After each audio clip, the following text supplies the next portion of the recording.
Assalamu alaikum to all the parents and to the guests who have joined in our workshop this evening. My name is Minhaj Arastu. I'm the head of school at Unity Academy. And I'll begin with a few housekeeping items and then move on to a brief introduction about our topic this evening and also introduce our guest speaker for this evening. Let me just make sure that my sound is audible. And if I could, my first request would be that if all of the parents could turn on your cameras, that would really, I think, contribute a lot for the speaker and for all those who are taking part to feel a sense of community. But I understand there are constraints and many would might need to be with the camera off. But if you can, please do turn your cameras on.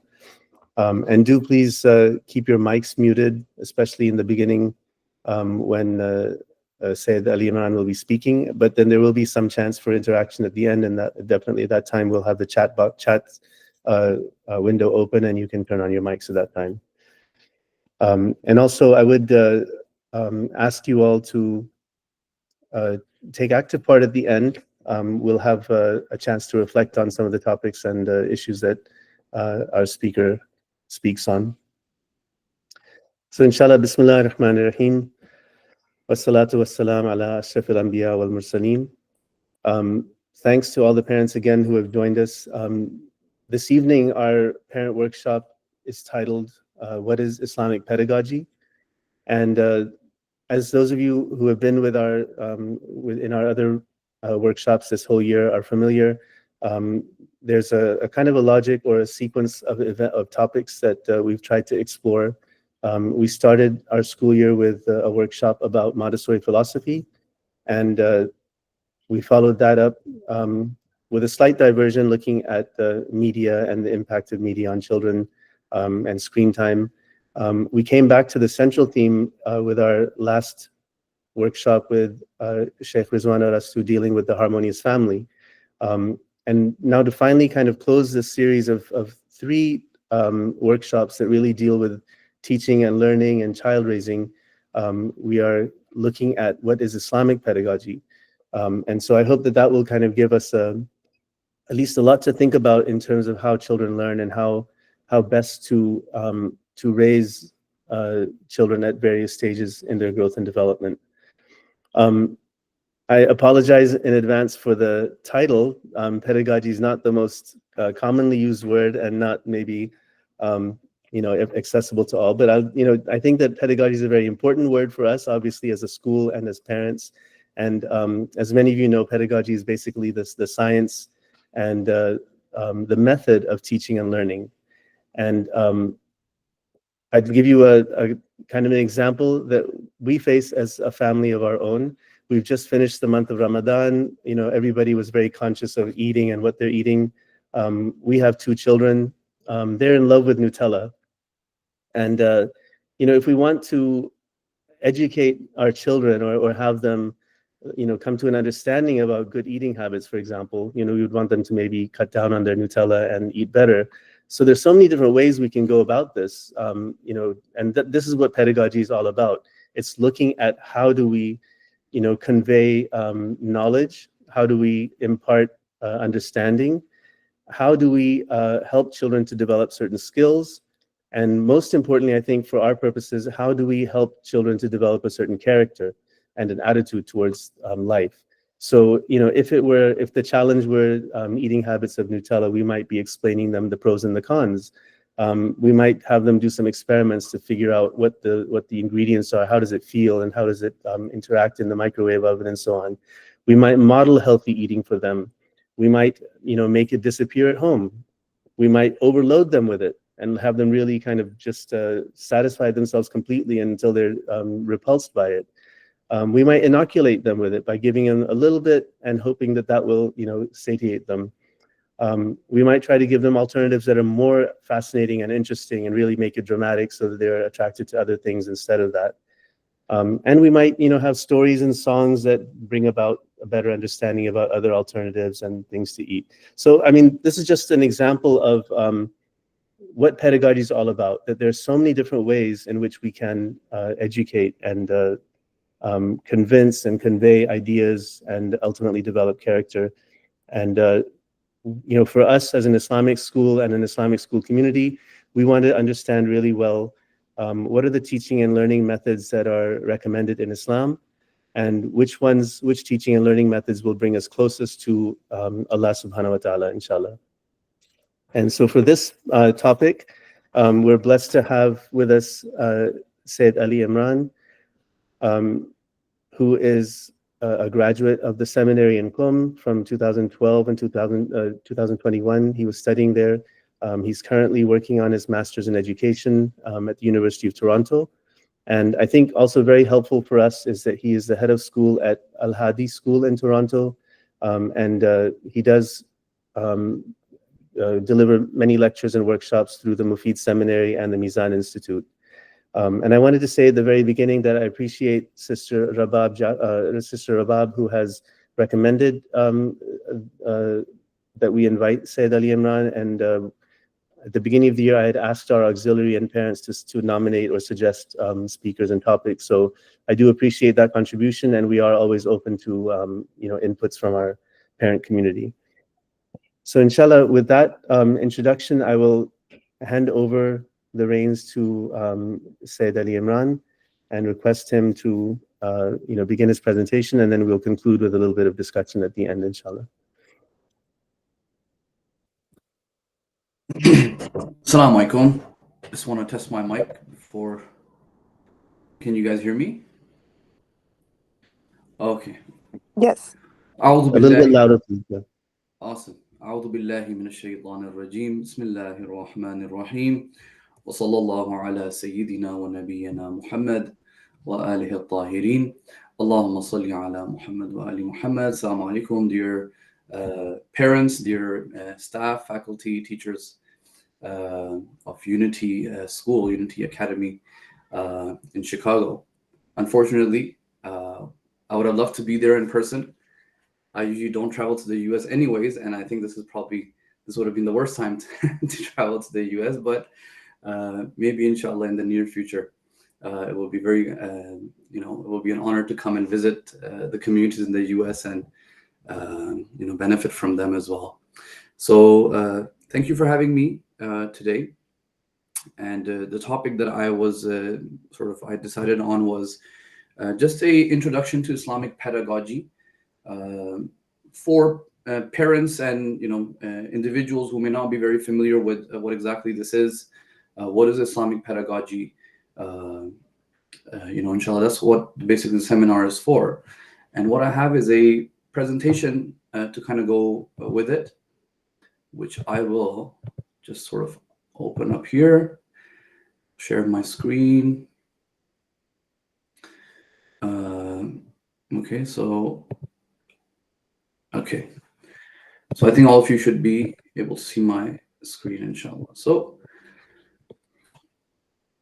before I sort of begin, I want to just quote this narration from Imam Sadiq alayhi salam, where he says that man ta'allama lillahi wa amila lillahi wa allama lillahi, that the one who learns for the sake of Allah subhanahu wa ta'ala, and the one who acts for the sake of Allah subhanahu wa ta'ala, and the one who teaches for the sake of Allah subhanahu wa ta'ala, they will be invited and they will be recognized in the malakut as-samawat, in the higher celestial realms, as someone who is very, very azim, very, very special and very important. So kind of, right away in our tradition, there's this super importance given to the idea of ilm in all of its derivatives, right? So teaching and learning, and if you kind of move around the letters itself from ilm, it becomes amal, an action.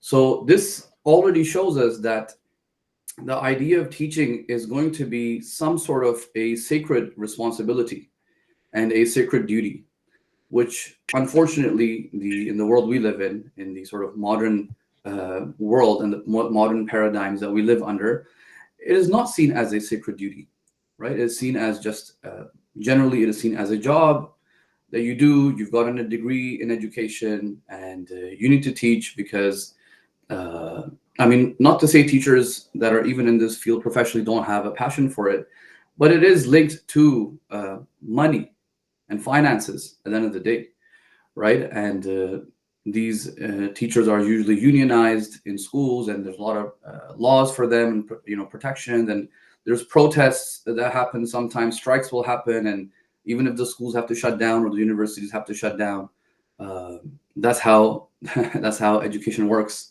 But in the Islamic tradition, that's not the purpose and that's not the point.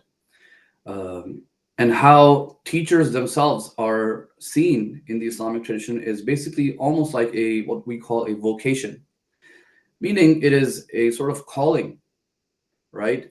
You don't do it for the money, right? Necessarily, that's not the primary goal. There's a lot of uh, besides passion, there's a lot of feeling of responsibility that a person has, and hence why they take on this role, right? Because in many senses, when you become a teacher, or even as a parent, when you are educating and doing tarbiyah of your parents, you are sort of following the prophetic model. Prophet sallallahu alaihi wa ali, or the Aimma alayhim salam, they themselves were teachers, right? And I always give the example in our community here that from the 12 imams that we had, right? The beginning, first three imams went through a lot of political challenges. They were not able to do, establish, let's say, educational schools and institutes. And then Imam Sayyid Ali Salam's time was very, very tough as well. 3 decades, very tough. And even Imam Baqir Salam, it was really near the end of his life that, some opportunity opened up. But you really only had one Imam that got, you would say, full time opportunity, and that was Imam Sadiq alayhi salam. And the one chance that he got, he could have opened up a masjid, he could have opened up a center, he could have opened up, I don't know, hospital, whatever. He could have opened up many things. Well, he could have opened up his own business, right? That's not anything bad. There's a lot of reward for that. But no, he said, I will decide to open up a school. And you and I should all understand that it is actually only because of that one single decision that Imam Sadiq alayhi salam made that we are actually Shia today, right? Because even the later Imams, right? Imam Kazim alayhi salam was in jail, Imam Rida alayhi salam was in a difficult situation, and then later Imams were in house arrest. So actually, you're only Shia really because of this amazing, project that Imam Sadiq started, which was a school. So for us, in the world we live in today, and the political situation that we are in, and the challenges that we are facing, anyone playing this role in schools and in teach, in terms of teaching, this is a very, very important responsibility, and you are setting really a pathway for future generations to come. Who would have thought like what Imam Sadiq is doing is gonna benefit me like in the 21st century? Who would have thought, right? So what you're doing today is something's going to benefit, inshallah, many, many generations to come. So I wanted to just set this foundation that, look, if we understand this, then pedagogy, and I'm going to explain it today, inshallah, is going to make a little bit more sense. So just a couple of terminologies before we begin. I mean, to be honest, a lot of this presentation will be terminologies because that's what's important to understand.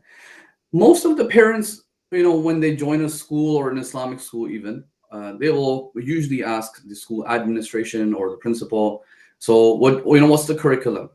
What do you guys teach?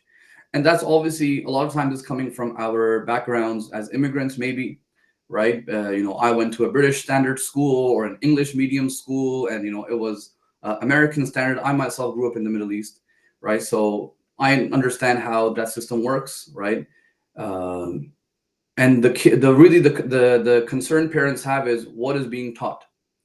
Now, it's not that the parents don't care about how it's being taught. They do care about that. They do care about the teachers that are being employed. They do care about the fact, are the teachers employed or not? But the terminologies that they use is basically, what is the curriculum? Now, okay, that's a very important question. What is the curriculum? What exactly is being taught? But this is different than what we call pedagogy. Okay, curriculum, you can say, is like the theory. What are the subjects being taught? Okay, so you say so let's say our school, we say the curriculum that we teach is the Ontario curriculum. So the English, expectations for literacy, expectation for math, expectations for science. This is what it is. This is what the government has laid down for us. Or if you have your own customized curriculum, that's what the curriculum is. For Islamic studies, for example, Kisakis or Tarbiyah curriculum or whatever, all these books that exist. So what subjects and then within those, what topics are you covering? Okay. What standards do we need to meet?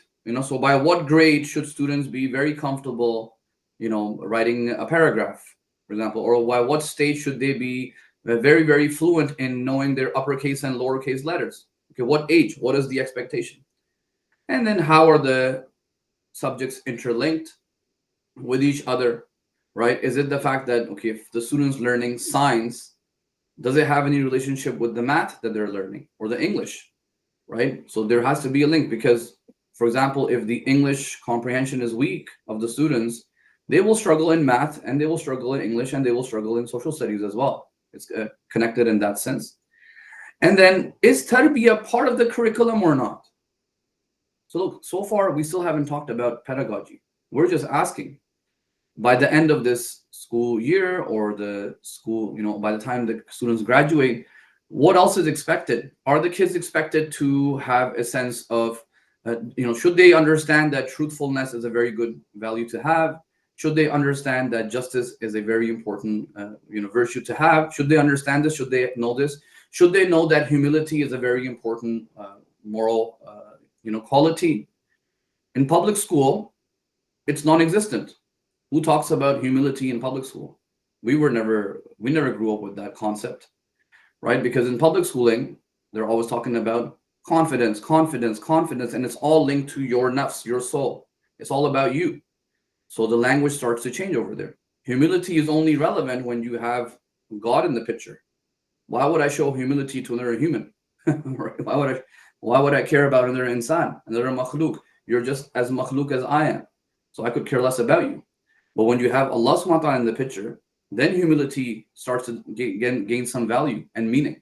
So, okay, so do you want your kids to have an understanding of this? And then also, this is more of a debate in education, is technology part of the curriculum? Is it not part of the curriculum? Is it part of pedagogy? Anyways, we don't need to go into the debate, but what this is called is hidden curriculum, right? So let's say if you come into a school building and everything is amazing, curriculum is amazing, teachers are amazing, pedagogy is amazing, assessment standards are amazing, but you know what? The classroom design is like the building is like an egg crate, right? You get the carton of eggs, you walk in, classroom here, classroom there, classroom here, classroom there, 5 classes, blocks, and then maybe the gym at the end. I'm probably describing our own school, but okay, but guess what? This is indirectly, you're actually transmitting and transferring certain ideas about education to the child. So this is what they call hidden curriculum, right? So the type of technology is being used or the type of technology is not being used. These are also part of the curriculum, and these are, that's what curriculum is. What is pedagogy? So curriculum is the what, right? What are we doing? What are we teaching? And then you have what we call pedagogy. As Brother Minhaj has mentioned, this is actually a very important word, right? Even with our parents, not everybody knows what this word is. We had to really keep mentioning it. Now I think, alhamdulillah, I hope most of our parents know what this word means because we do use it all the time. Pedagogy means, the way of thinking, the philosophy of education, the how of teaching. So, okay, I believe that my kids should learn the Quran. Let's say this is part of your curriculum. I believe my kids should learn the Quran. Okay, how are you going to teach them this Quran? Should it be like, I don't know, the way this brother Noman Ali Khan, for example, Bayyina Institute, very famous. Should it be the way he teaches it? Very interactive, very fun, slides, videos. Or no, someone might say, hey, that's not the right way to teach. The right way to teach is the student should come in front of the teacher, sit in front of the teacher and just memorize. They don't need to know what they're saying. Okay, what if they don't learn? Is it okay to maybe, hit the child like back in the days? The teachers would just hit us. Is that okay? Why would they hit us back in the days? What was that? Well, why would they do that? Right? And we all had trauma. I went to a school growing up where the teachers used to hit us, actually, right? And it was always the Quran teacher for some reason that used to love hitting, right? But then that was how it was, and we grew up like that. But that's pedagogy. Did it work? I don't know. We don't know. Maybe it worked for some people. Maybe some people were really put off actually by that. Maybe that's the reason why many kids, unfortunately, I know many hufaz from the Ahlul Sunnah community when they're saying they're hafiz of Quran, but their akhlaq and their, purpose of life is just, just very off the path. You're just wondering, wait, you must have spent 2-3 years learning the Quran. Like, where's your identity, Muslim identity? Okay, nothing really got inculcated in them.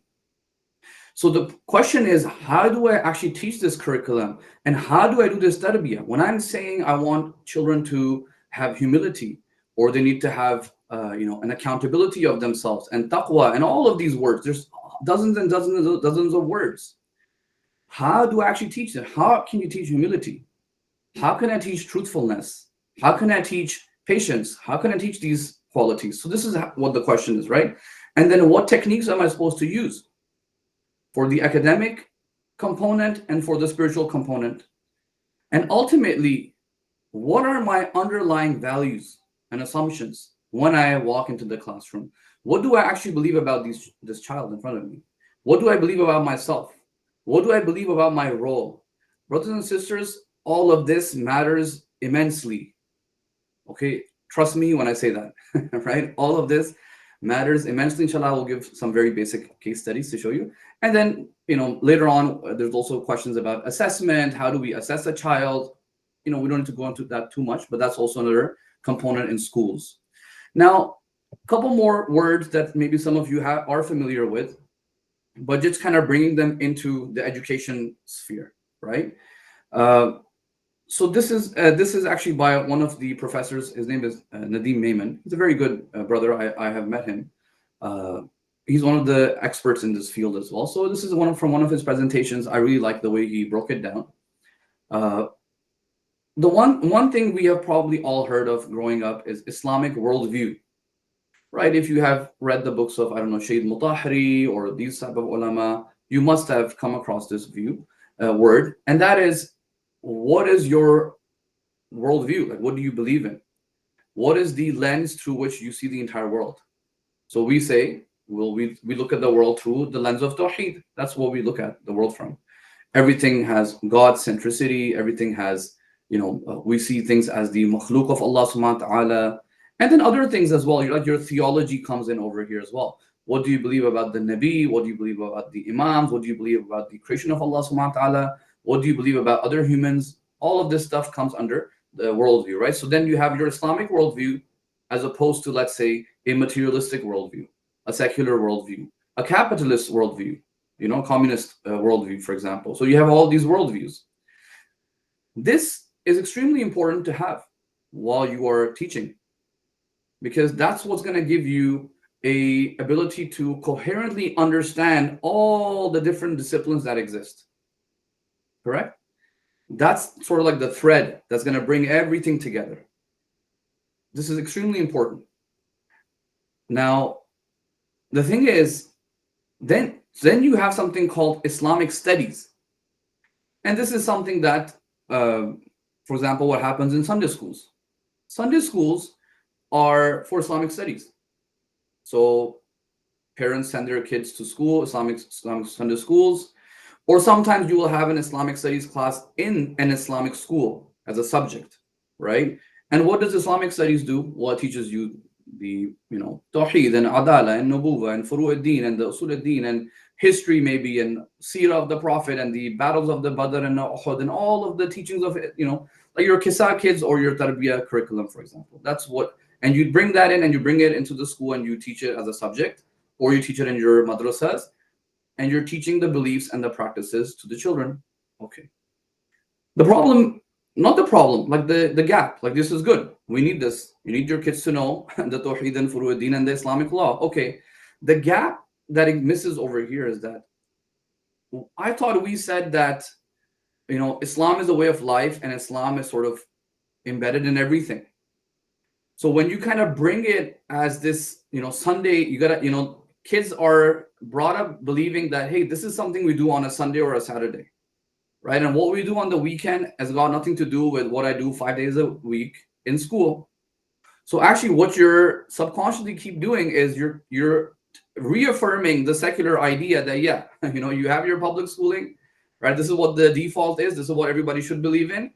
And then, you want your own personal religious stuff. Well, you can go to church and go to the mosque and learn your Islamic laws over there. And, you're good to do that. You have freedom of religion to do that. Okay, but that's not what we believe in, right? That's not what we believe in, right? So, and there's no real engagement with, the students don't really understand like why they're even learning all of this, because 5 days a week they're not learning any of this. They're not even seeing it relevant anywhere in their daily school. They're not even seeing it in the teachers that they're studying under. I'm talking about public schooling, right?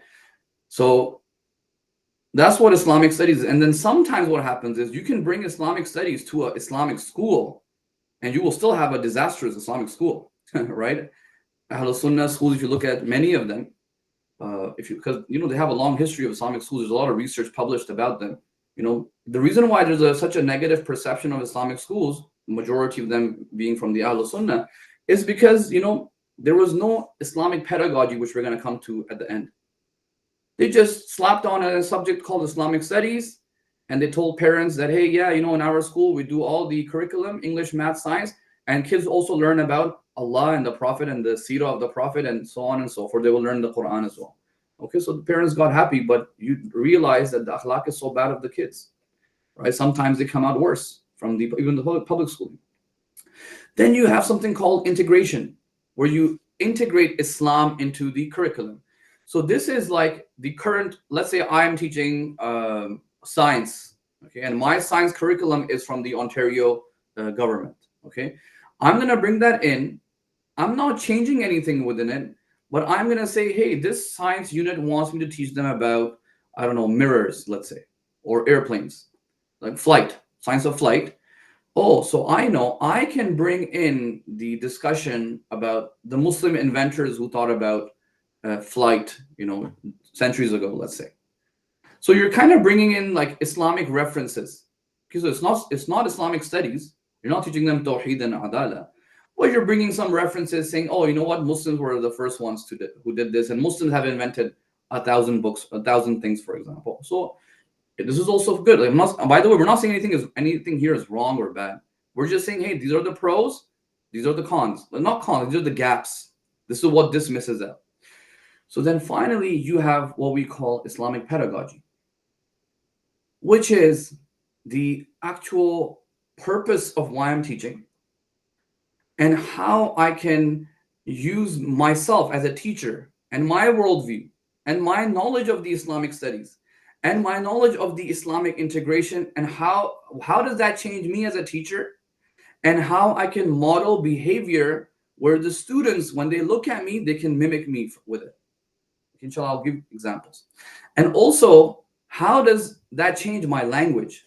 So look, as Muslims, we all have a slightly different language, right? When somebody sneezes, we immediately say, Alhamdulillah, for example, or Yarhamakallah, we say Yarhamakallah. Or we look at something very beautiful, we will say Subhanallah. Okay, so this is a very basic example.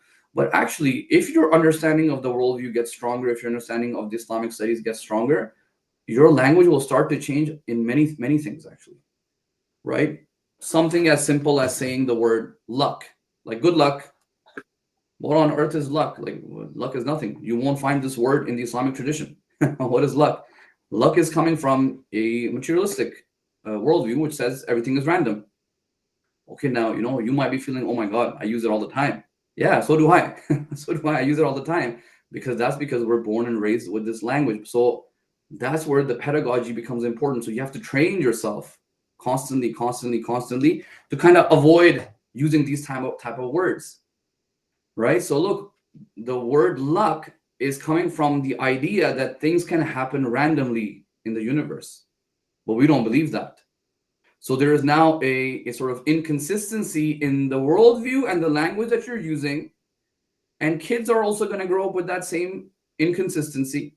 And later on in the future, maybe they might have theological questions, maybe they might have confusion, maybe, right? So this is the sort of the idea I want to break down the words. Just quick examples here, right? So Islamic worldview would be your God centricity, your ethical code of conduct, just the general Islamic, ethical code of conduct, the fitrah that we are on. That's the worldview. Islamic studies is like your 5 pillars of Islam.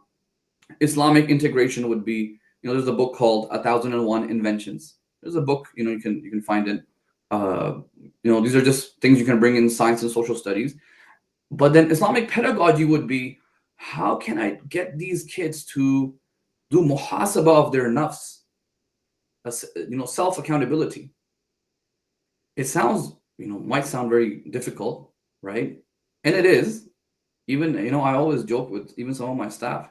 I say, they always told us about muhasabah in the hawza, but I never actually understood how to do it until I came into education, right? And I was like, wait, this field actually taught me how to do muhasabah better than even my time in the hawza. Because, in the hawza, they will just tell you should do it. But it's like, wait, how am I supposed to do it? Yeah, before you sleep, just do a self-check. Well, before I sleep, I'm just sleepy. I want to sleep, right? So actually, you have to train yourself. It's not easy. Now, that means if I want my kids to be able to do this, right? I want them to feel a sense of accountability and responsibility. Well, guess what? The teachers have to be also capable of doing that.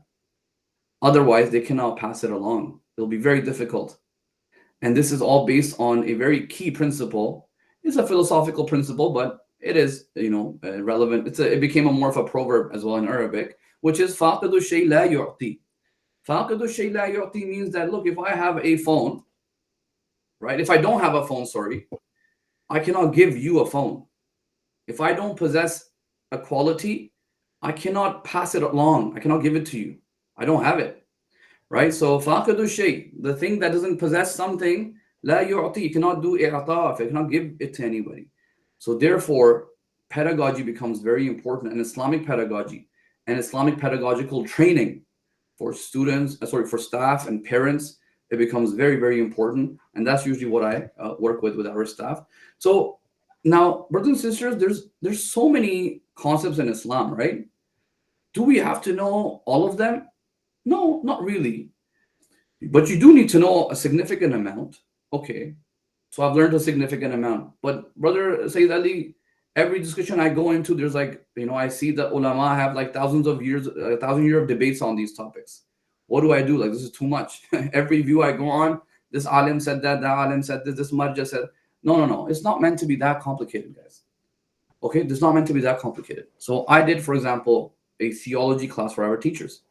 And I told them right away, this is not some advanced theology where we're going to discuss the different opinions. No, none of that. Simple concepts. You believe Allah subhanahu wa ta'ala is one. What does that mean in the classroom? That's it. What does that mean in my classroom? You believe Allah is Ar-Rahman. Everybody, all Muslims believe in this. Now, is this, the essence, is this part of the essence of Allah subhanahu wa ta'ala, or is it an extension? That's irrelevant. Okay, that's irrelevant for pedagogy. You just need to know, you believe God is one. You believe Allah does not do things out of vain.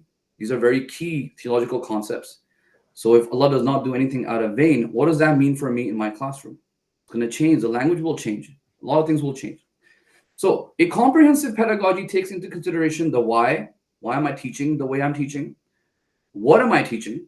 So curriculum does matter. So we're not belittling the curriculum. I just do feel that we have overemphasized it too much. Like, there's a lot of curriculum. Everyone wants to develop a curriculum. Okay, if you have the resources, go for it. But from what I've seen, usually our communities don't have that many resources. So let's say a couple of organizations have made it. Okay, work with it. Work with it. And then how? This is the part that's missing.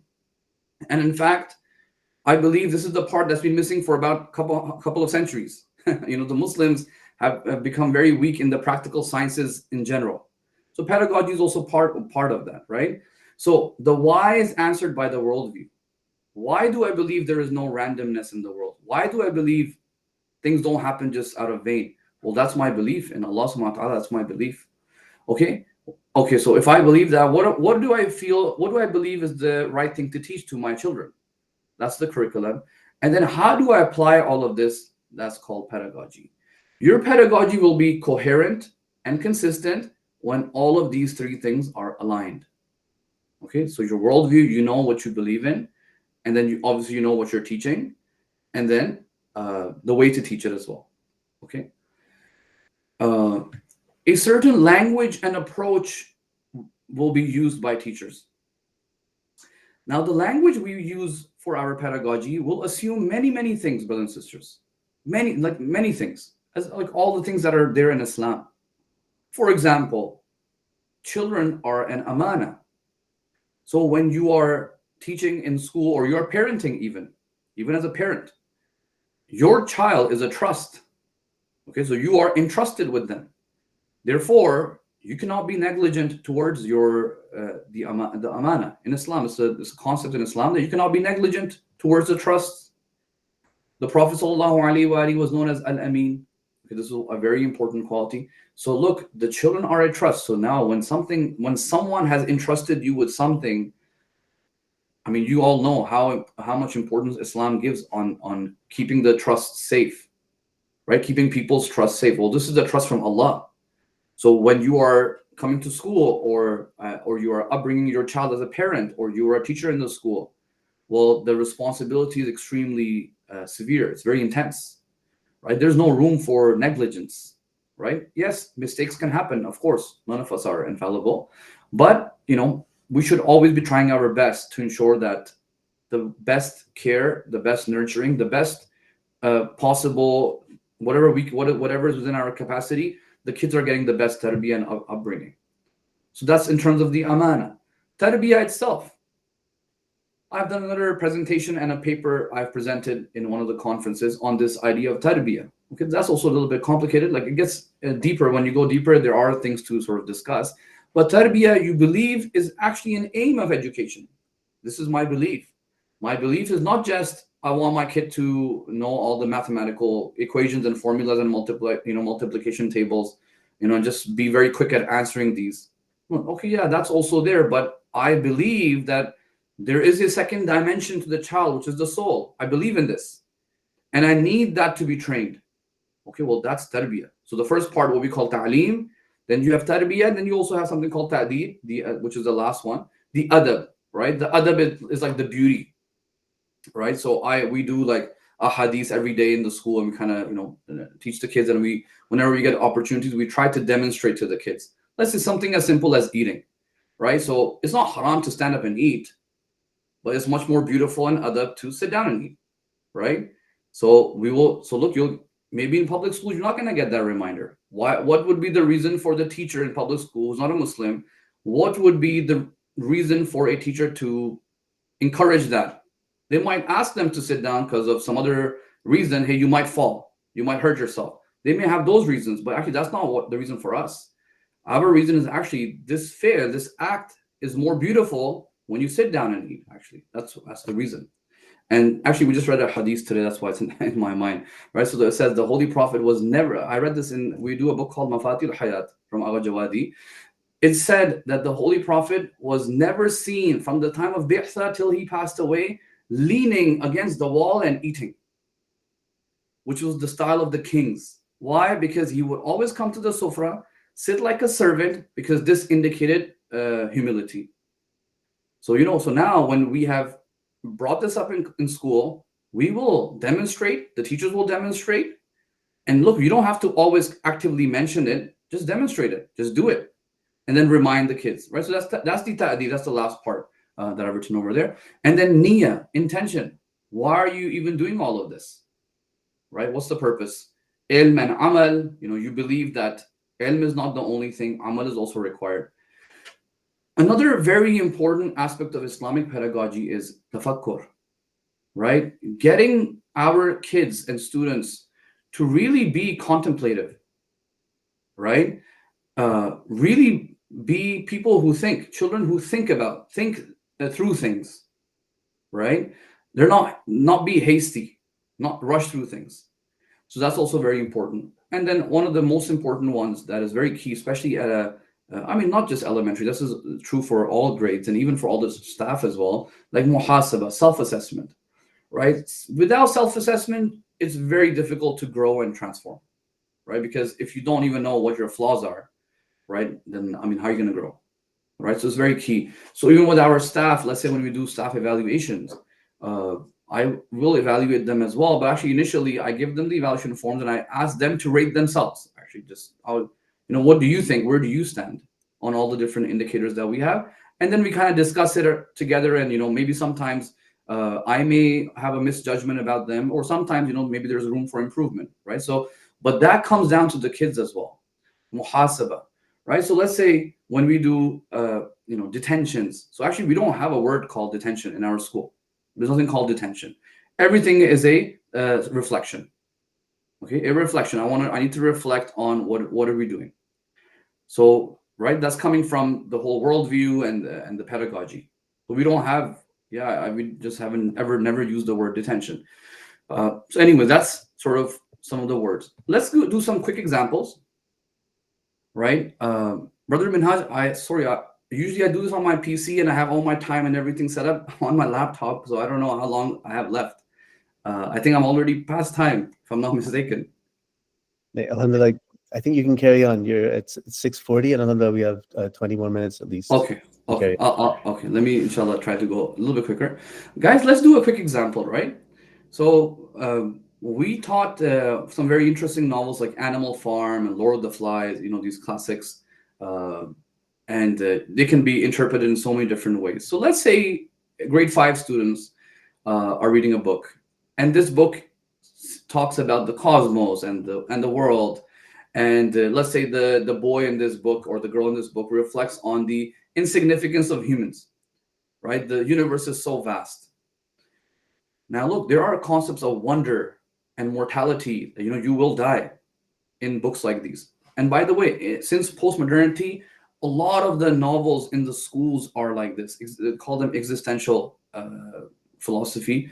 A lot of the books are like this, where the novels will talk about people kind of just making their own meaning in the world. Okay, so it's there in the books and the stuff the kids read. So let's say you happen to do one of these books. Now in public school, a teacher who's an atheist, who's a materialist, or let's say it doesn't have to be a materialist. Let's say they even believe in a God, but of a different religion, different worldview. Look, most of the times, the teacher will take this novel, and even the way he or she will explain the novel and the discussions that will come up and the lessons that will be derived are all going to be from a humanistic lens. Okay? Now remember, brothers and sisters, generally speaking, the teacher that is teaching your child in public education does not even believe in an akhirah. Okay? I teach Islamic studies to middle school, grade 8 kids.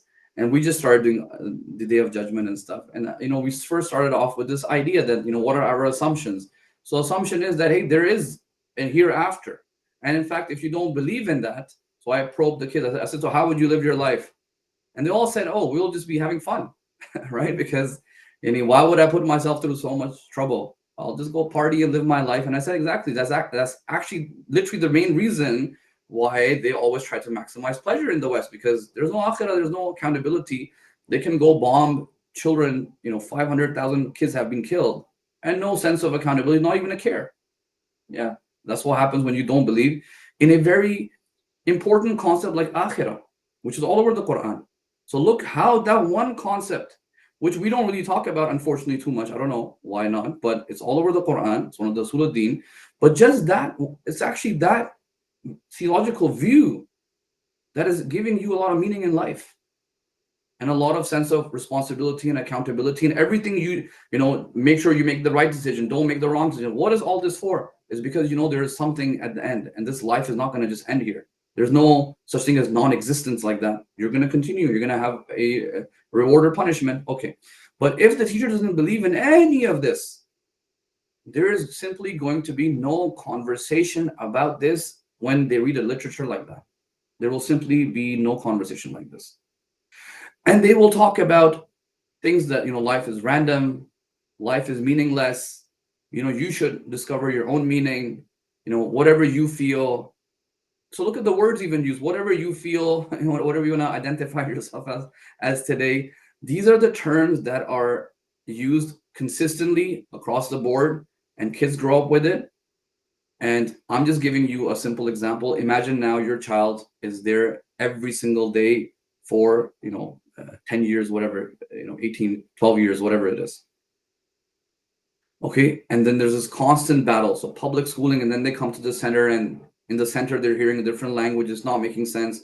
Or in Sunday school, those are just, as one of the ulama says, those are band-aid solutions. We keep putting on a band-aid, but your kid is immersed in this world where God is non-existent. Okay, and then, as I said, the language that will be employed by teacher will be her own. Now, in an Islamic school, so look, guys, we also have to do books. Like, let's say I'm doing Lord of the Flies right now. So I'm actually looking through a very interesting study on it, looking at it from a biblical lens. A lot of the themes are similar. You can kind of look at it from an Islamic lens as well. But all the time, like I always talk about, I'm able to talk about, wonder and awe and the vastness of creation and how all of this is pointing to Allah subhanahu wa ta'ala, right? And then, bringing up ideas of gratitude. So look, a atheist teacher will never bring the concept of shukr in this entire lesson, in this entire term. Shukr to who? If you notice the language being used, they will say, we should thank science. Thank God for science. We were able to do this. So what on earth is science? Science is it's just a methodology that you created. We created the methodology. We created the technology. So what are we thanking? But that's because part of the fitrah is to appreciate. It's part of our human fitrah. But you don't believe in a God, so you're directing that shukr to random things like, okay, thank you to this telescope, or thank you to science. Okay, what on earth is the science? This is just a discipline. And humans, we construct disciplines. We can take science to a different direction if we wanted to, right? So, but as a Muslim, you can direct that thanks to somebody superior, right? So just, as I said, guys, it's just a very, very basic example. But in an Islamic school where Islamic pedagogy is being employed, this is going to happen, inshallah, the entire day with all the different subjects. So constantly your kids are hearing concepts like these and making connections, okay? Let's go to the next. So let's say grade 4. You're in a class, and I always mention this as well for parents. In our parent interviews, we also mentioned that, look, I think it's very important for parents to understand, really, 30% of the class time is the actual instruction and the actual, transmission of education. 60-70% is just classroom management. Okay, managing the students in the class and their behaviors. That's what most of it is. So I remember when one of our community members, they asked me, because they go to school. Let's say they go to public school, and the question always comes: why does it matter if the math teacher is non-Muslim? Right? Why does it matter if the math teacher is non-Muslim? And you know what? If the kids in university or in higher education, by the time their mind is mature, intellectually sound, yeah, actually it makes no difference, because in that case they're just receiving the information and that's it. There's no tarbiyah per se happening at that. That's not the intention of the kid. But in an elementary school, or let's say even a middle school and early high school, where tarbiyah is still happening, actually it makes a big difference that the math teacher or the social studies teacher is a Muslim teacher. Because what about this 70% of the time, which the tarbiyah is happening? So let's say you're in a math class and the teacher and the student decides to interrupt the class. Okay, and he or she disrupts other kids and refuses to follow instructions. Now look, in a public school, you will have some system, right? And Islamic schools have these systems too, reward or punishment or a timeout or a detention or whatever. And they will say, respect the rules, or it will be the typical procedure that exists in most schools, right? But really, in an Islamic school where you have an Islamic pedagogy, honestly, you know what? Forget this example. I'll give you a real example that happened with us, because there's so many examples. Let's give me a real example. We have student elections, student council elections. We have obviously a non-phone policy. Nobody's allowed to bring phones. Now, this year we had a very good family that joined us, but the child came from public school and they're used to having a cell phone with them. So anyways, very good family, very good child. Everything is amazing with them. But for student council, there's this ethical code that the students have to maintain. Otherwise, they will not be able to get elected.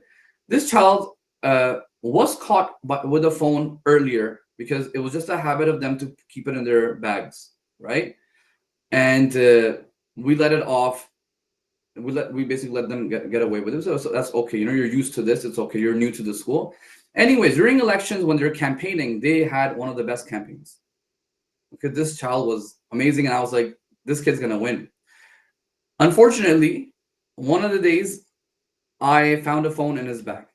Okay, we discovered a phone, and I was so upset because I was like, oh my God, now I have to eliminate him. It's not fair. So we eliminated him, and the parents came to school. Please give him another chance. So look what I'd said to the parents. I said, you know what?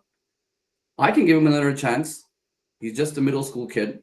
This decision that he made will have zero impact on his education in the future.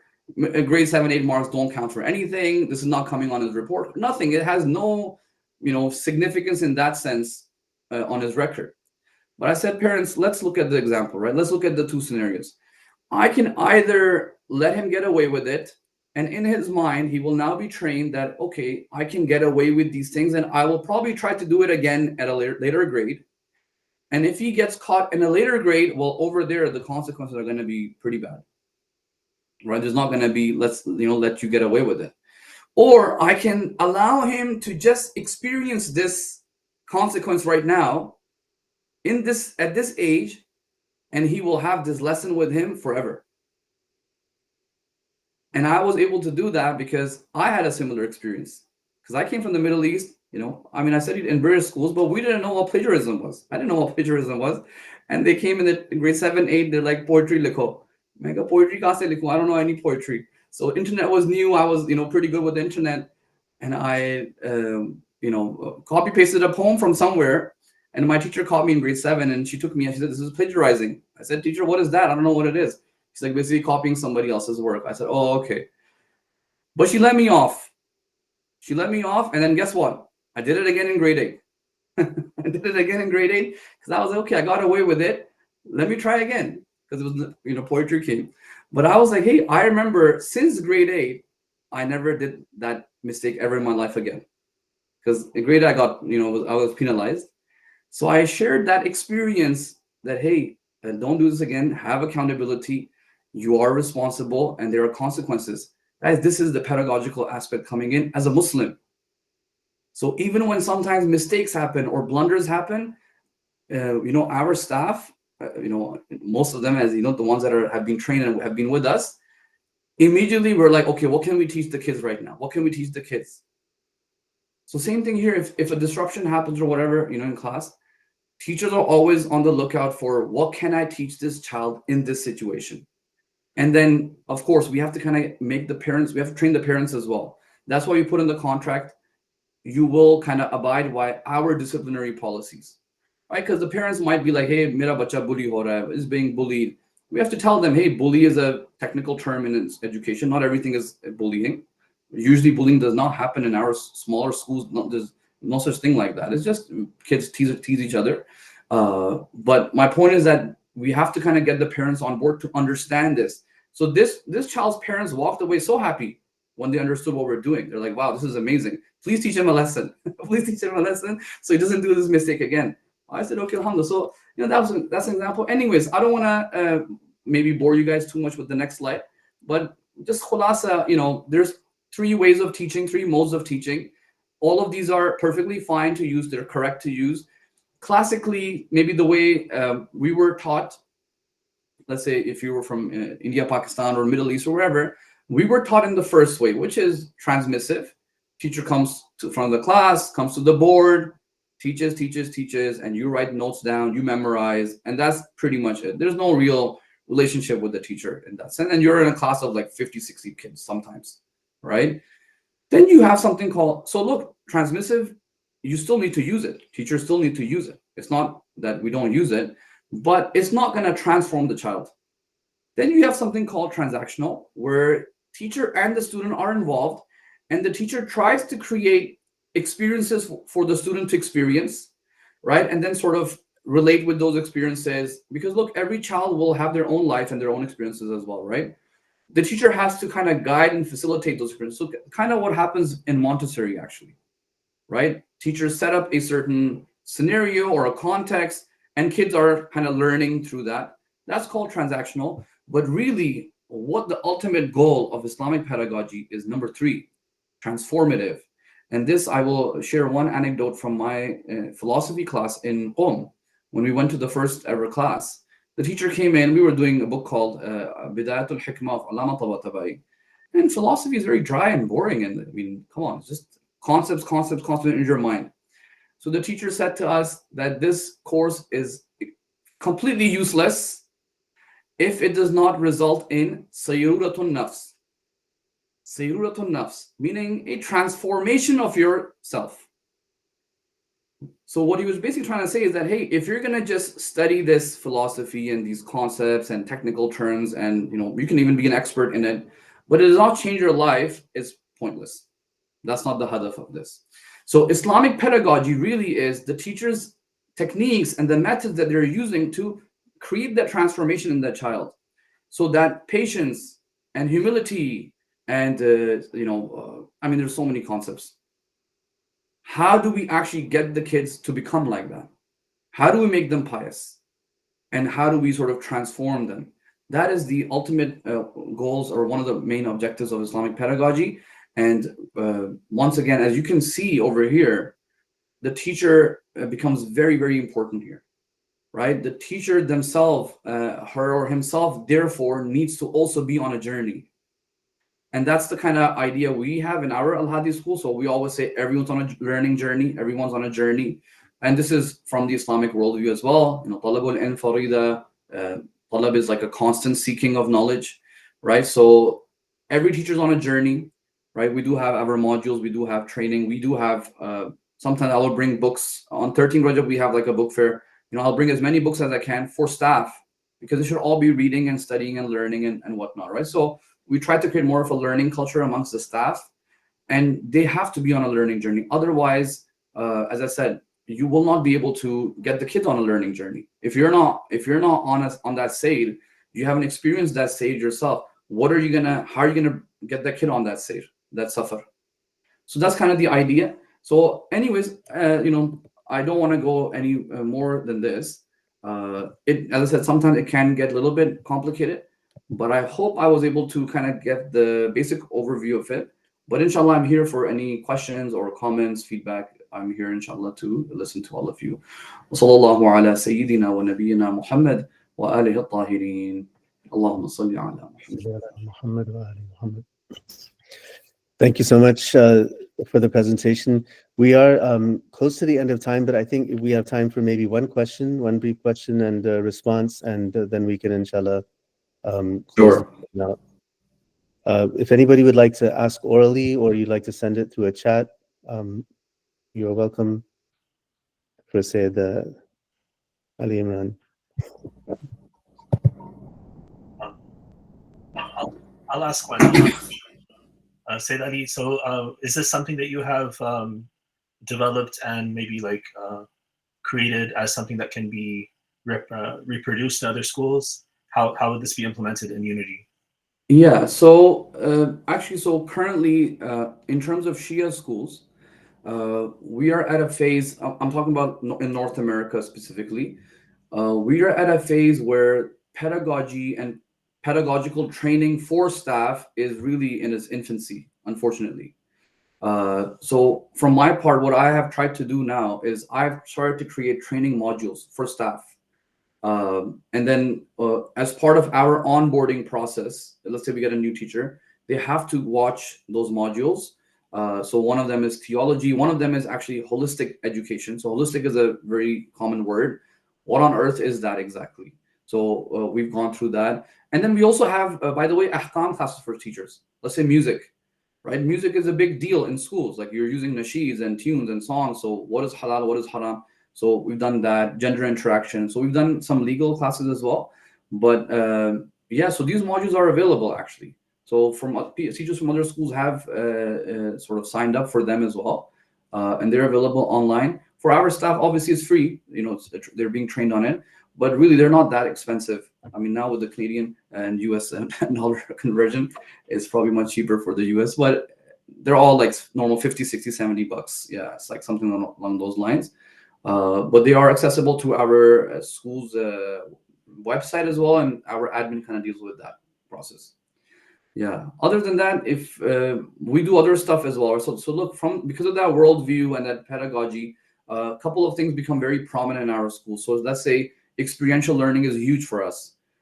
So breaking up field trips. So usually what schools will do is a school-wide field trip, right? So the whole school will go for a field trip. We do that as well, but maybe two times a year or something. But we also encourage every single teacher from JK till grade 7, 8, that any opportunity they see for any of the subjects that they're teaching, go to a field trip. And I can give you guys a list of the places that we have been to. I'm sure there's a lot of things to do in Chicago as well. And you will be mind blown how many places you can actually take your kids to a field trip on. Like, we have parents that are jewelers. Like, it runs in their khandan, in their family. They've been gold jewelers for like centuries. And they have a really famous gold store. So grade 4 learns about metals and rocks and all of that. So we said, hey, can we bring our kids? And their kids are in the school, and they were like, huh, really? Like field trip? Like, it's confused, like field trip. So we're like, hey, we'll just allow us, and we'll do the lesson planning, and we'll help you. Just allow us. So it was such a good field trip. Or let's say there was a flight course, flight subject in, I think, grade 6. They learn about science of flight, or 7, and there are a lot of these local airports. Check them out. Some of them might be open to students coming in. So students are now sitting in an actual airplane, right? And they're being like, this is very cool for them. So these are just basic examples. We've done so many. Like the most, like for example, these play areas that you go to, right? It's just a play area for kids. So we have one where there's a lot of like levers and pulleys that are being used in it. So it's called Joey's World, right? So we just contacted them. Our teacher contacted, and because they were learning about pulleys and levers in science. So like, hey, can I bring my kids to play? But I really want you to teach them what's happening as well. So he was kind of taken back. He's like, okay, So we've done a lot of cool stuff like that. But look, all of that is happening, and the teachers are kind of looking for locations and spots, and it's fun. It's enjoyable. I will say though, because parents are here, we do use parent support for it, right? So obviously we cannot book a bus for every single field trip. Sometimes a class only has 12, 13 kids. Now, I don't want those kids to miss out on a good opportunity. So what we do is we get parents to carpool. Honestly, the teachers also carpool, right? And if that sort of, and honestly, we've noticed that at least 1 or 2 parents from the class will do that, because really parents do want their kids to go and experience. Right? The teacher's doing all the work, planning, preparing, contacting, and setting everything up. You just need to write to the place, right? So if you have an SUV or a van, that comes in really handy. So yeah, we don't always keep booking buses, because then that's extra expense. So yeah, if parents can help out in these type of ways. If I can just sort of, I'm sure Brother Minhaj will really appreciate this. If honestly parents, like, even the things that you might feel are very insignificant help, you don't know how helpful they are for the school and for the staff, right? Especially when you're a small school, resources are a little bit tight. Even a little help, like carpooling, you might feel like, hey, what's the big deal with carpooling? So anyone can do it. No, that carpooling, you've just made the day for the kids and for the staff, right? It's so important. So yeah, that's some words of encouragement for the parents over here. Yeah. Alhamdulillah, we are blessed with parents who do a lot of chaperoning and driving. I can imagine. Alhamdulillah, yeah. Alhamdulillah. Yeah.